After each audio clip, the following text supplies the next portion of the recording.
നമസ്കാരം, good evening. വാർത്താ സന്ധ്യയിലേക്ക് എല്ലാ പ്രേക്ഷകർക്കും സ്വാഗതം. ഞാൻ പ്രജിത് സി കണ്ണൻ. വിശദമായ റിപ്പോർട്ടുകളിലേക്ക് കടക്കുന്നു. ആദ്യം കേന്ദ്ര ബജറ്റ് വിശേഷങ്ങൾ.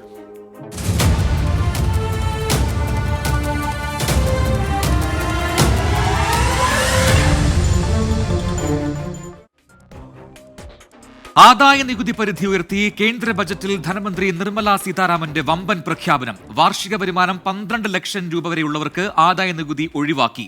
2 പുതിയ സ്ലാബുകൾ കൂടി ഉൾപ്പെടുത്തിയതിനൊപ്പം അടുത്ത ആഴ്ച സമഗ്ര പരിഷ്കാരങ്ങൾ ഉൾക്കൊള്ളുന്ന ആദായ നികുതി ബിൽ അവതരിപ്പിക്കുമെന്നും ധനമന്ത്രി പറഞ്ഞു. I reaffirm the commitment of the tax department to trust first, scrutinize later. I also propose to introduce the new income tax bill next week. രാജ്യത്ത് നികുതി പരിഷ്കാരങ്ങൾക്ക് ഒച്ചിഴയുന്ന വേഗമാണെന്ന വിമർശനം മറികടക്കാൻ ഇത്തവണ തീരുമാനിച്ചുറച്ചു തന്നെയായിരുന്നു ധനമന്ത്രി എത്തിയത്. പരിഷ്കരിച്ച നികുതി ബിൽ അടുത്തയാഴ്ച അവതരിപ്പിക്കും. നികുതിദായകരുടെ സൗകര്യം മാത്രം ലക്ഷ്യമിട്ട് ലളിതമായൊരു നികുതി നിയമമായിരിക്കും അതെന്നും ധനമന്ത്രി പറഞ്ഞു. വ്യക്തിഗത ആദായ നികുതി ഘടനയിലേക്ക് വന്നാൽ മധ്യവർഗത്തെ ഹാപ്പിയാക്കാനായി 12 ലക്ഷം രൂപ വരെയുള്ള വരുമാനക്കാരെ ആദായ നികുതിയിൽ നിന്ന് ഒഴിവാക്കി. പുതിയ നികുതി ഘടനയിലേക്ക് മാറുന്നവർക്ക് മാത്രമാണ് ഇത് ബാധകമാവുക. ശമ്പള വരുമാനക്കാരാണെങ്കിൽ 75,000 രൂപ സ്റ്റാൻഡേർഡ് ഡിഡക്ഷനും ചേർത്ത് 12.75 ലക്ഷം രൂപ വരെ നികുതി ഒഴിവ് ലഭിക്കും. പുതിയ നികുതി ഘടനയിൽ ഒരു സ്ലാബ് കൂട്ടിച്ചേർത്തിട്ടുണ്ട്. പുതുക്കിയ സ്ലാബുകളും നിരക്കുകളും ഇങ്ങനെ: പ്രതിമാസം 1 ലക്ഷം രൂപ വരെ വരുമാനമുള്ളവർക്ക് നികുതിയെപ്പറ്റി വ്യാകുലപ്പെടേണ്ട. എന്നാൽ പഴയ നികുതി സംവിധാനത്തിൽ തുടരാൻ ആഗ്രഹിക്കുന്നവർക്കും മൂലധന വരുമാനത്തിനും ഇത് ബാധകമല്ല. മുതിർന്ന പൗരന്മാരുടെ TDS പരിധി 50,000-ൽ നിന്ന് 1 ലക്ഷമാക്കി ഉയർത്തി. വാടക ഇനത്തിലുള്ള നികുതി ഇളവിന്റെ വാർഷിക പരിധി 2.40 ലക്ഷത്തിൽ നിന്ന് 6 ലക്ഷം രൂപയാക്കി. കൂടുതൽ പേരെ നികുതി സംവിധാനത്തിലേക്ക് കൊണ്ടുവരുന്നതിനായി റിട്ടേണുകൾ അപ്ഡേറ്റ് ചെയ്യാനുള്ള സമയപരിധി 2-ൽ നിന്ന് 4 വർഷമാക്കിയിട്ടുണ്ട്. ആദായ നികുതി ഇനത്തിൽ എത്ര തുക ലാഭിക്കാമെന്ന് ഉദാഹരണ സഹിതം ധനമന്ത്രി വ്യക്തമാക്കുകയും ചെയ്തു. ചെറിയ ചാരിറ്റബിൾ ട്രസ്റ്റുകളുടെ രജിസ്ട്രേഷൻ കാലാവധി 5 വർഷത്തിൽ നിന്ന് 10 വർഷമാക്കിയിട്ടുണ്ട്. 12,100,000 രൂപ വരുമാനമുള്ളയാൾ ആ അധിക 100 രൂപയ്ക്കായി വൻ തുക നികുതി അടയ്ക്കേണ്ടി വരുമോ എന്ന ചോദ്യം നിലനിൽക്കുന്നുണ്ട്. ഉപഭോഗം വർദ്ധിപ്പിച്ച് വളർച്ച കൂട്ടാനുള്ള ഞെട്ടിക്കുന്ന ഇളവുകളിലൂടെ പ്രത്യക്ഷ നികുതി ഇനത്തിൽ 1 ലക്ഷം കോടിയും പരോക്ഷ നികുതി ഇനത്തിൽ 2,600 കോടിയും സർക്കാരിന് നഷ്ടമാകുമെന്നും മന്ത്രി പറഞ്ഞു. Business desk 24. സ്വകാര്യവൽക്കരണത്തിനും നേരിട്ടുള്ള വിദേശ നിക്ഷേപത്തിനും ഊന്നൽ നൽകുന്നതാണ് ധനമന്ത്രി നിർമ്മല സീതാരാമന്റെ 8ാം ബജറ്റ്. ഇൻഷുറൻസ് രംഗത്ത് 100% വിദേശ നിക്ഷേപം അനുവദിക്കുമെന്ന നിർണായക പ്രഖ്യാപനം ബജറ്റിൽ ധനമന്ത്രി നടത്തി. ആണവ മേഖലയിൽ സ്വകാര്യ പങ്കാളിത്തം അനുവദിക്കാനും ബജറ്റിൽ തീരുമാനമുണ്ട്. ഇൻഷുറൻസ് മേഖലയിൽ വലിയ മാറ്റങ്ങൾക്ക് വഴിയൊരുക്കാൻ കഴിയുന്ന പ്രഖ്യാപനമാണ് ബജറ്റിൽ ധനമന്ത്രി നിർമ്മല സീതാരാമൻ നടത്തിയത്. ഇൻഷുറൻസ് രംഗത്ത് 100% വിദേശ നിക്ഷേപം അനുവദിക്കാനാണ് തീരുമാനം. നിലവിൽ വിദേശ നിക്ഷേപം 74%. 2047 എല്ലാവർക്കും ഇൻഷുറൻസ് പരിരക്ഷയെന്ന കേന്ദ്രത്തിന്റെ ലക്ഷ്യത്തിലേക്കുള്ള ചുവടുവെപ്പാണ് പുതിയ നീക്കം. The FDI limit for the insurance sector will be raised from 74 to 100%. This enhanced limit will be available for those companies which invest the entire premium in India. The current guardrails and conditionalities associated with foreign investment will be reviewed and simplified. വിദേശ കമ്പനികൾക്ക് നിയന്ത്രണങ്ങളില്ലാതെ നേരിട്ട് ഇന്ത്യയിൽ പ്രവർത്തിക്കാമെന്ന അവസ്ഥ വന്നതോടെ വിപണിയിൽ മത്സരം കടുക്കും. Premium തുകയിലടക്കം പ്രതിഫലനമുണ്ടായാൽ ജനങ്ങൾക്ക് ഗുണം ചെയ്യും. അതേസമയം രാജ്യത്തെ പ്രമുഖ സ്ഥാപനങ്ങളായ LIC, SBI ലൈഫ് തുടങ്ങിയവ പുതിയ മത്സരം നേരിടേണ്ടി വരും. എന്നാൽ പ്രീമിയം തുക രാജ്യത്ത് തന്നെ നിക്ഷേപം നടത്തണമെന്ന വ്യവസ്ഥയുണ്ടെന്നും ധനമന്ത്രി അറിയിച്ചു. ആണവ മേഖലയിൽ സ്വകാര്യ പങ്കാളിത്തം അനുവദിക്കുമെന്നും ആറ്റോമിക് ആക്ടിൽ ഭേദഗതി വരുത്തുമെന്നും ധനമന്ത്രി നിർമ്മല സീതാരാമൻ വ്യക്തമാക്കി. For an active partnership with the private sector towards this goal, amendments to the Atomic Energy Act and the Civil Liability for Nuclear Damage Act will be taken up. 100 ഗിഗാവാട്ടിന്റെ ആണവ നിലയങ്ങളും പ്രഖ്യാപനത്തിലുണ്ട്. വികസിത് ഭാരത് പദ്ധതിക്കായുള്ള ആണവോർജ്ജ ദൗത്യത്തിന്റെ ഭാഗമായാണ് നടപടി. പൊതു സ്വകാര്യ പങ്കാളിത്തത്തോടെയുള്ള അടിസ്ഥാന സൗകര്യ പദ്ധതികൾക്കായി സംസ്ഥാനങ്ങൾക്ക് 50 വർഷത്തെ പലിശരഹിത വായ്പയായി 1.5 ലക്ഷം കോടി രൂപ നീക്കിവെക്കും എന്നാണ് മറ്റൊരു പ്രഖ്യാപനം. പൊതു സ്വകാര്യ പങ്കാളിത്തത്തിന് കീഴിലുള്ള പദ്ധതി ആസൂത്രണത്തെ സഹായിക്കുന്നതിനായി PM ഗതിശക്തി പോർട്ടൽ സ്വകാര്യ മേഖലയ്ക്ക് ഡാറ്റ ആക്സസ് നൽകുമെന്നും ധനമന്ത്രി പ്രഖ്യാപിച്ചു. ഈ ബജറ്റിലും ജനങ്ങളുടെ കയ്യിൽ പണമെത്തിക്കാൻ ധനമന്ത്രി നിർമ്മല സീതാരാമൻ കണ്ടെത്തിയിരിക്കുന്ന കുറുക്കുവഴി സ്വകാര്യ പങ്കാളിത്തവും നേരിട്ടുള്ള വിദേശ നിക്ഷേപവുമാണ്. ഈ ശൈലിക്ക് തുടക്കം കുറിച്ച കോൺഗ്രസ് ആകട്ടെ ഇതിനെ പിന്തുണയ്ക്കാനും എതിർക്കാനും കഴിയാതെ പ്രതിസന്ധിയിലാണ്. ബൽറാം നെടുങ്ങാടി, 24 ഡൽഹി. കേന്ദ്ര ബജറ്റിൽ കേരളത്തിന് നിരാശ. മുണ്ടക്കൈ ചൂരൽമല ഉരുൾപൊട്ടൽ പുനരധിവാസത്തിന് പ്രത്യേക സഹായം ബജറ്റിൽ പ്രഖ്യാപിച്ചില്ല. വിഴിഞ്ഞം വികസനം, എയിംസ് ഉൾപ്പെടെയുള്ള ആവശ്യങ്ങളിൽ പരാമർശം പോലുമില്ലാത്തതും കേരളത്തെ നിരാശപ്പെടുത്തി. സംസ്ഥാന സർക്കാരും പ്രതിപക്ഷവും ബജറ്റിനെ വിമർശിച്ച് രംഗത്തെത്തുകയും ചെയ്തു. സാമ്പത്തിക പിരിമുറുക്കം മറികടക്കാൻ 24,000 കോടിയുടെ പാക്കേജ്. ഇതായിരുന്നു കേരളത്തിന്റെ പ്രധാന ആവശ്യം. അതിൽ വലിയ പ്രതീക്ഷ ഉണ്ടായിരുന്നെങ്കിലും മുണ്ടക്കൈ ചൂരൽമല ഉരുൾപൊട്ടൽ ദുരിതബാധിതരുടെ പുനരധിവാസ പാക്കേജിലേക്ക് കേരളം സഹായം പ്രതീക്ഷിച്ചിരുന്നു.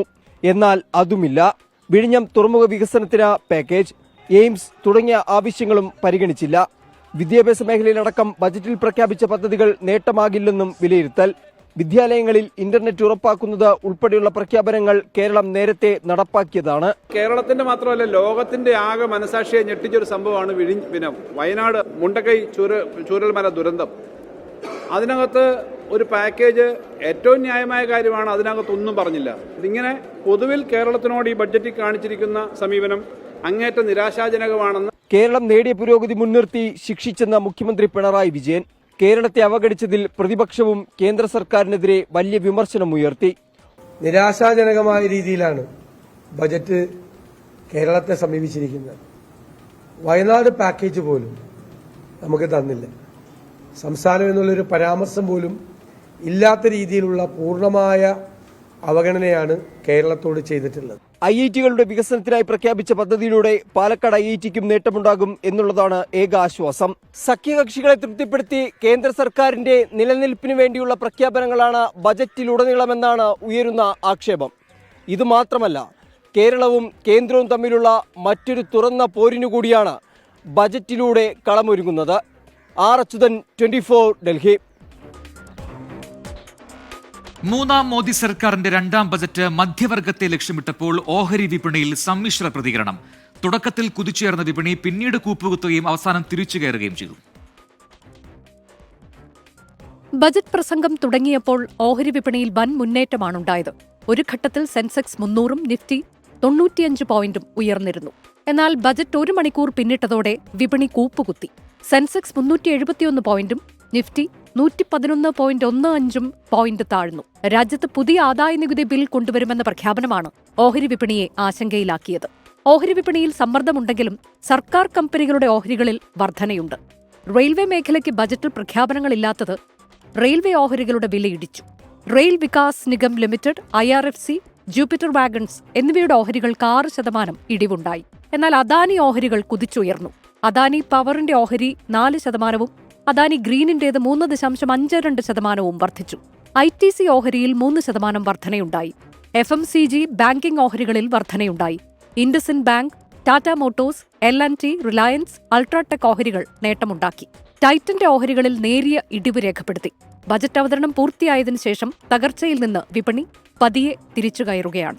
Research desk, 24.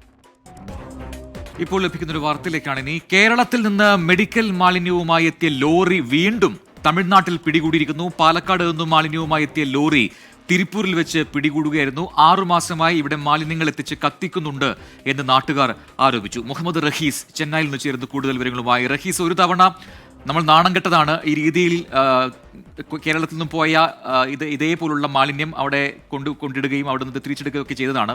പിന്നീട് ആവർത്തിക്കപ്പെടില്ല, അതിനുള്ള സംവിധാനങ്ങൾ ഒരുക്കിയിട്ടുണ്ടെന്നൊക്കെ ഉറപ്പ് സർക്കാരിന്റെ ഭാഗത്തൊക്കെ ഉണ്ടായതാണ്. പക്ഷേ ഇതാ ഇപ്പോൾ പാലക്കാട് നിന്നാണ് ഈ മാലിന്യ വണ്ടി അങ്ങോട്ട് പോയത്. അതും ആശുപത്രി മാലിന്യമാണെന്ന് അറിയുന്നു. എന്താണ് സംഭവം?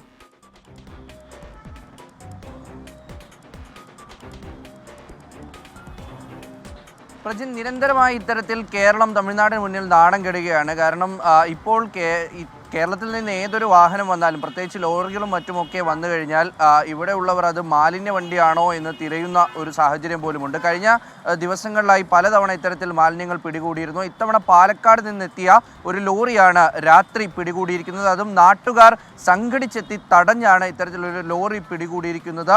ഇത് തിരുപ്പൂരിലെ പല്ലടത്തേക്കാണ് ഈ ലോറി എത്തിച്ചിട്ടുള്ളത്.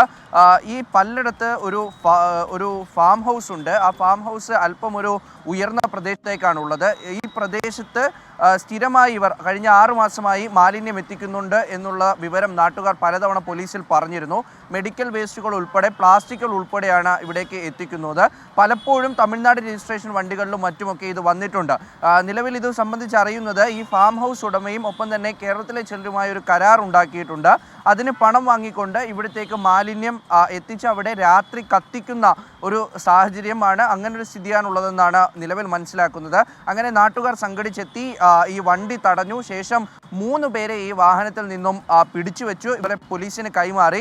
ഇതിൽ തമിഴ്നാട് സ്വദേശികളും കേരള സ്വദേശികളും ഉണ്ട് എന്നാണ് നിലവിൽ മനസ്സിലാക്കുന്നത്.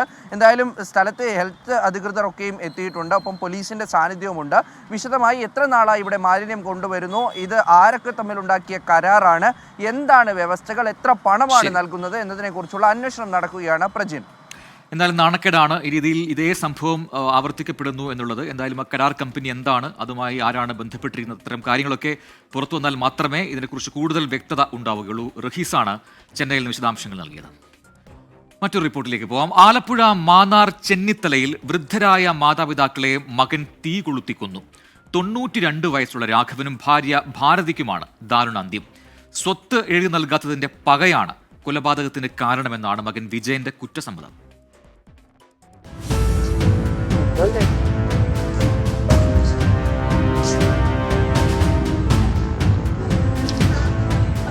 ഇന്ന് പുലർച്ചെ 3:30യോടെയാണ് വീട്ടിൽ നിന്നും തീ ആളിപ്പടരുന്നത് അയൽവാസികൾ കണ്ടത്. നാട്ടുകാരും ബന്ധുക്കളും ചേർന്ന് തീയണയ്ക്കാൻ ശ്രമിച്ചു. പിന്നാലെ അഗ്നിരക്ഷാസേനയും എത്തി. അപ്പോഴേക്കും രാഘവനും ഭാരതിയും വെന്തു മരിച്ചു. വീട് പൂർണ്ണമായും കത്തിയമർന്നു.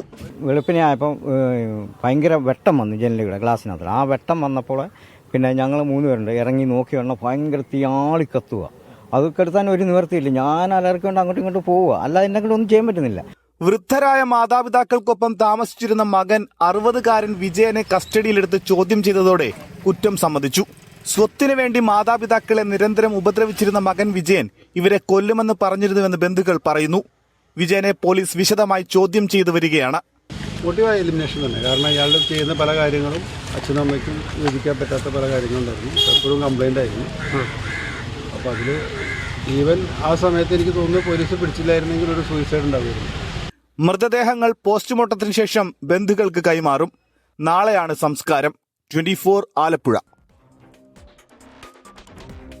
തിരുവനന്തപുരം ബാലരാമപുരത്തെ 2.5 വയസ്സുകാരി ദേവേന്ദുവിന്റെ കൊലപാതകത്തിൽ അമ്മയ്ക്ക് നേരിട്ട് പങ്കില്ല എന്ന വിലയിരുത്തലിൽ അന്വേഷണ സംഘം. ശ്രീധുവിനോടുള്ള വിരോധത്താലാണ് അമ്മാവൻ ഹരികുമാർ കുഞ്ഞിനെ കൊലപ്പെടുത്തത് എന്നാണ് മൊഴി. ജോത്സൻ പ്രദീപിന് പണം നൽകിയെന്ന മൊഴി ഇന്നലത്തെ ചോദ്യം ചെയ്യലിലും ശ്രീധു ആവർത്തിച്ചു. ആവർത്തിച്ചുള്ള ചോദ്യം ചെയ്യലിലും കൊലപാതകത്തിൽ പങ്കില്ലെന്ന മൊഴിയിൽ ഉറച്ചു നിൽക്കുകയാണ് ശ്രീധു. പല ഘട്ടങ്ങളിലായി ജോത്സൻ പ്രദീപിന് പണം നൽകി. നേരിട്ടാണ് പണം നൽകിയതെന്നും ശ്രീധു മൊഴി നൽകി. വിശദ പരിശോധനയ്ക്ക് പ്രദീപിനെ ഇന്നും ബാലരാമപുരം സ്റ്റേഷനിലേക്ക് വിളിച്ചു വരുത്തി ചോദ്യം ചെയ്തു. തന്നെ കൊലപാതകവുമായി കൂട്ടിക്കെട്ടാൻ ബോധപൂർവമായ ശ്രമം നടന്നുവെന്ന് പ്രദീപ. ജ്യോതിഷം, പൂജ, മന്ത്രവാദം എന്നിവയായി കൂട്ടിക്കെട്ടാൻ വേണ്ടി ചില ആളുകളെ ബോധപൂർവം ശ്രമിച്ചു. അയാളുടെ സ്വഭാവത്തിൽ ഒരു നിർബന്ധ ബുദ്ധിയും മാനസികമായ ചില വൈകല്യങ്ങളൊക്കെ കണ്ടപ്പോൾ അവരുടെ അമ്മയെ അച്ഛനെയും വിളിച്ച് അയാളെ അങ്ങോട്ട് കൂടെ വിടുകയാണ് ചെയ്തത്. നെയ്യാറ്റിൻകര സബ് ജയിലിൽ കഴിയുന്ന പ്രതി ഹരികുമാറിനായി പോലീസ് ഇന്ന് കസ്റ്റഡി അപേക്ഷ നൽകും. കസ്റ്റഡിയിൽ വാങ്ങി വിശദമായ തെളിവെടുപ്പ് നടത്തും. 4 ടീമുകളായി തിരിഞ്ഞാണ് നിലവിൽ അന്വേഷണം. കൊലപാതകം നടന്ന വീട്ടിൽ ഇന്ന് വീണ്ടും പോലീസെത്തി പരിശോധന നടത്തി. 24 തിരുവനന്തപുരം. Welcome back. വാർത്താ സന്ധ്യ തുടരുന്നു. അടുത്ത റിപ്പോർട്ടിലേക്ക്. എറണാകുളം തൃപ്പൂണിത്തുറയിൽ സീനിയർ വിദ്യാർത്ഥികളുടെ റാഗിങ്ങിനെ തുടർന്ന് 15-കാരൻ മിഹിർ അഹമ്മദ് ആത്മഹത്യ ചെയ്ത സംഭവത്തിൽ വിദ്യാഭ്യാസ വകുപ്പ് അന്വേഷണം തുടങ്ങി.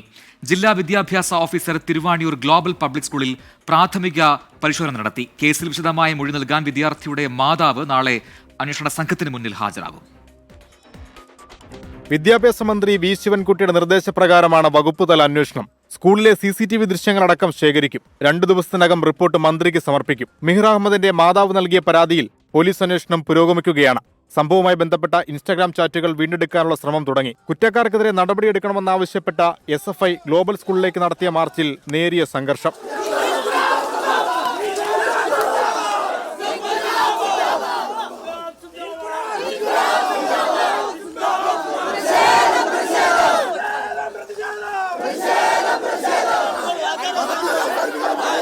ക്യാമ്പസുകൾക്കകത്ത് ഒരിക്കലും നടക്കാൻ പാടില്ലാത്ത ഒരു വിഷയമാണ് നിലവിൽ ഈ ഗ്ലോബൽ പബ്ലിക് സ്കൂളുമായി ബന്ധപ്പെട്ട് ഇപ്പോൾ പുറത്തു വന്നിട്ടുള്ള ആരോപണം. ഇതിന്റെ സത്യാവസ്ഥ പുറത്തു വരേണ്ടതുണ്ട്. ഇതിനകത്ത് കുറ്റക്കാരായിട്ടുള്ള ആളുകളുണ്ടെങ്കിൽ അവർ ശിക്ഷിക്കപ്പെടേണ്ടതായിട്ടുണ്ട്. ഇനി ഇത്തരത്തിലുള്ള ഒരു സംഭവവും കേരളത്തിൽ നിന്നല്ല ഒരിടത്തും ആവർത്തിക്കാൻ വേണ്ടി പാടില്ല. മിഹിറിന്റെ മാതാവ് നാളെ അന്വേഷണ സംഘത്തിന് മുന്നിൽ നേരിട്ട് ഹാജരാകും. കേസുമായി ബന്ധപ്പെട്ട കൂടുതൽ തെളിവുകൾ കൈമാറുമെന്ന് കുടുംബം വ്യക്തമാക്കി. 24 കൊച്ചി. എറണാകുളം ചോറ്റാനിക്കരയിൽ ക്രൂരമർദ്ദനമേറ്റ് മരിച്ച പോക്സോ അതിജീവിതയായ പെൺകുട്ടിയുടെ മൃതദേഹം സംസ്കരിച്ചു. പ്രതി അനൂപിനെതിരെ നരഹത്യാ കുറ്റം ചുമത്തി പോലീസ് കോടതിയിൽ റിപ്പോർട്ട് നൽകും. കഴുത്തിൽ ഷോൾ കുരുക്കിയതാണ് മസ്തിഷ്ക മരണത്തിന് കാരണമായതെന്നാണ് പോസ്റ്റ്മോർട്ടം റിപ്പോർട്ട്.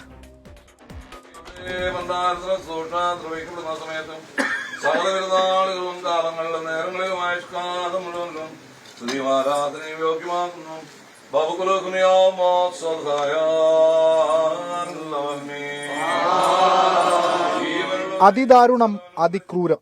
19-കാരിയുടെ മരണത്തെ വിശേഷിപ്പിക്കാൻ മറ്റൊന്നുമില്ല. സ്വന്തം ജീവനെപ്പോലെ വിശ്വസിച്ച ആൺ സുഹൃത്താണ് 19-കാരിയെ മരണത്തിലേക്ക് നയിച്ചത്. ശരീരത്തിൽ മർദ്ദനമേറ്റ നിരവധി പാടുകൾ. ലൈംഗിക അതിക്രമത്തിനും ശ്രമം നടന്നു. ഗുരുതരമായി പരിക്കേറ്റ പെൺകുട്ടിക്ക് വൈദ്യസഹായവും പ്രതി അനൂപ് നിഷേധിച്ചു. സ്ട്രാങ്കുലേഷൻ ആണ്, പക്ഷേ പ്രതി ശ്വാസം മുട്ടിച്ചിട്ടുണ്ട്. അതുപോലെ തന്നെ സെക്ഷൽ അറ്റംപ്റ്റ് നടന്നിട്ടുണ്ട്. ബ്രെയിൻ ഡെത്ത് ആദ്യമേ തന്നെ സംഭവിച്ചിട്ടുണ്ട്. ആ ഒരു കൃത്യസമയത്തുള്ള മെഡിക്കൽ എയ്ഡ് കൊടുക്കാത്തതാണ് പ്രധാനമായിട്ടും ബ്രെയിൻ ഡെത്ത് സംഭവിക്കാനുള്ള റീസൺ. കുറ്റകരമായ നരഹത്യ എന്നുള്ള രീതിയിലാണ് മുന്നോട്ട് പോകുന്നത്. ബാക്കി കൂടുതലായിട്ടും കുറച്ചും കൂടി കാര്യമായിട്ട് ലാബ് റിസൾട്ടും കൂടി കൂട്ടിയിട്ട് ബാക്കി അന്വേഷണം. ശനിയാഴ്ചയാണ് അനൂപ് പെൺകുട്ടിയെ മർദ്ദിച്ചത്. ഞായറാഴ്ച രാത്രി ഇയാൾ വീണ്ടും പെൺകുട്ടിയുടെ വീടിന്റെ പരിസരത്തെത്തി. വീട്ടിൽ ലൈറ്റ് കണ്ടതിനാൽ കുട്ടിക്ക് ആരോഗ്യ പ്രശ്നങ്ങളില്ലെന്ന് ഉറപ്പിച്ച ശേഷം സ്വന്തം വീട്ടിലേക്ക് പോയെന്ന് പോലീസിന് മൊഴി നൽകിയിട്ടുണ്ട്. പെൺകുട്ടിയുടെ വീട്ടിൽ കൊണ്ടുവിട്ട 2 സുഹൃത്തുക്കളെയും പോലീസ് ചോദ്യം ചെയ്യും. അനൂപിനായി തിങ്കളാഴ്ച കസ്റ്റഡി അപേക്ഷ നൽകും. അനൂപിന് വേണ്ടിയാണ് ആ പെൺകുട്ടി നിരന്തരം അമ്മയോട് കലഹിച്ചിരുന്നത്. ഒടുവിൽ അയാൾ തന്നെ അതിക്രൂരമായി മർദ്ദിച്ചവളെ മരണത്തിലേക്ക് തള്ളിയിട്ടു. അനൂപിനെതിരെ ശക്തമായ നടപടികൾ സ്വീകരിക്കണം. കൊച്ചിയിൽ നിന്ന് വിഷ്ണു സുരേഷ്, 24. തിരുവനന്തപുരം വർക്കല അയിരൂരിൽ വൃദ്ധ മാതാപിതാക്കളെ വീടിന് പുറത്താക്കി ഗേറ്റ് പൂട്ടിയ സംഭവത്തിൽ മകൾക്കെതിരെ കേസ്. മാതാപിതാക്കളുടെ പരാതിയിലാണ് മകൾ സിജയ്ക്കെതിരെ പോലീസ് കേസെടുത്തത്. വിഷയം അന്വേഷിച്ച് റിപ്പോർട്ട് നൽകാൻ സാമൂഹ്യനീതി വകുപ്പിന് മന്ത്രി ആർ ബിന്ദു നിർദ്ദേശം നൽകി. കഴിഞ്ഞ ദിവസമാണ് വർക്കല അയിരൂരിൽ വൃദ്ധദമ്പതികളായ സദാശിവനെയും സുഷമയെയും മകൾ സിജ വീടിന് പുറത്താക്കിയത്. സിജ ലോണെടുത്ത് നിർമ്മിച്ച വീട് ബാങ്ക് ജപ്തി ചെയ്യുമെന്ന ഘട്ടത്തിൽ താമസിച്ചുകൊണ്ടിരുന്ന വീട് വിറ്റ് മകളെ സഹായിച്ചതാണ് ഈ മാതാപിതാക്കൾ. പിന്നീട് പണം തിരികെ നൽകാമെന്ന് സമ്മതപത്രം എഴുതി നൽകി. മകൾക്കായി വീട് വിറ്റതിനാൽ സിജയ്ക്കൊപ്പമായിരുന്നു ഇരുവരുടെയും താമസം. പുതിയ വീട് വാങ്ങാൻ പണം തിരികെ ആവശ്യപ്പെട്ടപ്പോഴാണ് രണ്ടുപേരെയും വീട്ടിൽ നിന്ന് പുറത്താക്കിയത്. നേരത്തെയും സമാന സംഭവം ഉണ്ടായപ്പോൾ അയിരൂർ പോലീസ് ഇടപെട്ട് പരിഹരിച്ചിരുന്നു. കഴിഞ്ഞ ദിവസം മാതാപിതാക്കൾ കളക്ടറേറ്റിൽ പരാതി നൽകി. പണം തിരികെ നൽകണമെന്നും ഇരുവരെയും വീട്ടിൽ താമസിപ്പിക്കണമെന്നും നിർദ്ദേശം വന്നു. എന്നാൽ കളക്ടറേറ്റിൽ നിന്ന് ആദ്യം തിരികെ എത്തിയ സിജ മാതാപിതാക്കൾ എത്തും മുൻപേ കതകും ഗേറ്റും അടച്ചുപൂട്ടി. ഇരുവരുടെയും പരാതിയിൽ അയിരൂർ പോലീസാണ് കേസെടുത്തത്. വൃദ്ധദമ്പതികളെ ബന്ധുവീട്ടിലേക്ക് മാറ്റി. സബ് കളക്ടറുടെ നിർദ്ദേശപ്രകാരം മറ്റ് നിയമ നടപടികൾ സ്വീകരിക്കും. വിഷയം അന്വേഷിച്ച് റിപ്പോർട്ട് നൽകാൻ സാമൂഹ്യനീതി വകുപ്പ് ഡയറക്ടർക്കും മെയിൻ്റനൻസ് ട്രിബ്യൂണൽ RDOയ്ക്കും മന്ത്രി ആർ ബിന്ദു നിർദ്ദേശം നൽകി. ദമ്പതികൾക്ക് ആവശ്യമായ സുരക്ഷ ഉറപ്പാക്കണമെന്നും മന്ത്രി ഉത്തരവിട്ടു. 24 തിരുവനന്തപുരം. വാർത്താസന്ധ്യയിലേക്ക് തിരികെ. ചെന്നൈ ആവടിയിൽ ഗോൾ പോസ്റ്റ് വീണ് മലയാളി വിദ്യാർത്ഥി മരിച്ചു. വ്യോമസേനാ ജീവനക്കാരനും തിരുവല്ല സ്വദേശിയുമായ രാജേഷ് പണിക്കരുടെയും ശ്രീലക്ഷ്മിയുടെയും മകൻ അദ്വിക്കാണ് മരിച്ചത്. 1ാം ക്ലാസ് വിദ്യാർത്ഥിയാണ്. മുഹമ്മദ് റഹീസ് നൽകും ചെന്നൈയിൽ നിന്നതിന്റെ കൂടുതൽ വിവരങ്ങൾ. റഹീസ്, ദാരുണ സംഭവം എപ്പോഴായിരുന്നു?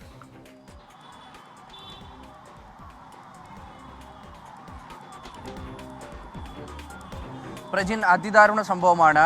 ആവടിയിലെ വ്യോമസേന സ്റ്റാഫ് ക്വാർട്ടേഴ്സിലാണ് ഇത്തരത്തിലൊരു അപകടമുണ്ടായത്. ഈ കുട്ടി അദ്വൈത് 1ാം ക്ലാസ് വിദ്യാർത്ഥിയാണ്. 7 വയസ്സുകാരനാണ്. അദ്വൈത് ഇവിടെ കളിച്ചുകൊണ്ടിരിക്കുമ്പോൾ ഗോൾ പോസ്റ്റ് തലയിലേക്ക് വീഴുകയായിരുന്നു. തലയിൽ മുറിവേറ്റിട്ടുണ്ട് എന്നാണ് ഇപ്പോൾ ലഭിക്കുന്ന വിവരം. ഈ ഗോൾ പോസ്റ്റ് വേണ്ട തരത്തിൽ ഉറപ്പിച്ച് നിർത്തിയിട്ടില്ലായിരുന്നു. അപ്പോൾ അദ്വൈതും കൂട്ടുകാരും അവിടെ നിന്ന് കളിക്കുന്നു. ശേഷം ഗോൾ പോസ്റ്റ് അദ്വൈതിൻ്റെ തലയിലേക്ക് വീഴുന്നു. അത്തരത്തിൽ പിന്നീട് കൂട്ടുകാർ ബഹളമുണ്ടാക്കിയതിനെ തുടർന്ന് ബാക്കിയുള്ളവർ ഓടിയെത്തി ആശുപത്രിയിലേക്ക് എത്തിച്ചെങ്കിലും രക്ഷപ്പെടുത്താൻ കഴിഞ്ഞില്ല. തിരുവല്ല സ്വദേശിയാണ് അദ്വൈതിൻ്റെ മാതാപിതാക്കൾ. അദ്ദേഹത്തിൻ്റെ പിതാവ് ഈ വ്യോമസേന ജീവനക്കാരനാണ്. അപ്പോൾ അത്തരത്തിൽ ക്വാർട്ടേഴ്സിൽ താമസിക്കുന്നവരാണ്. അവിടെ കളിച്ചുകൊണ്ടിരിക്കുമ്പോഴാണ് ഇത്തരത്തിലൊരു അപകടം ഉണ്ടാകുന്നത്. പ്രജിത്ത്, ഇതോടെ വാർത്താസന്ധ്യ പൂർത്തിയാവുന്നു.